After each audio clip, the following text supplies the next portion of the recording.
Ayan, maliwanag pa. Yan mga mi, pagkatapos nating nag-harvest, nag-delif tayo konti. Delibs. Ano ba? Delibs. Yan.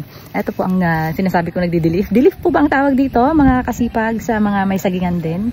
Ayan, kasi umihigop, sumisip-sip ng sustansya kasi itong maraming dahon. Kaya kailangan nating i-delif ganyan muna. So, paano proseso noon? Ganito po. Sample po mga mi.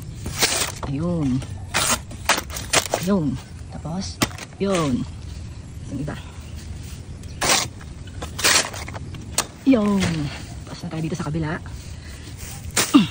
Halos wala tayong madaanan eh. Kaya, konti-konti lang yung mukhang napakan tayong mahaba dyan na nanunuka. Eto. Oops. Eto pa. Ay, naku, ginapang na rin ito. Ay, mataas na pa. Sorry. Ayun. Ang na-delif natin. So, ayan ang ating na-delif. Ngayon lang. Tapos, ito, na-delif ko na din.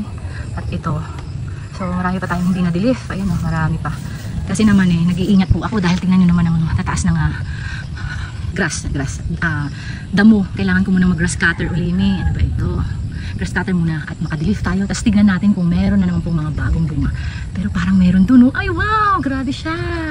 Wow! So excited na malaman ako kung ilan na naman ang namunga. Thank you Lord.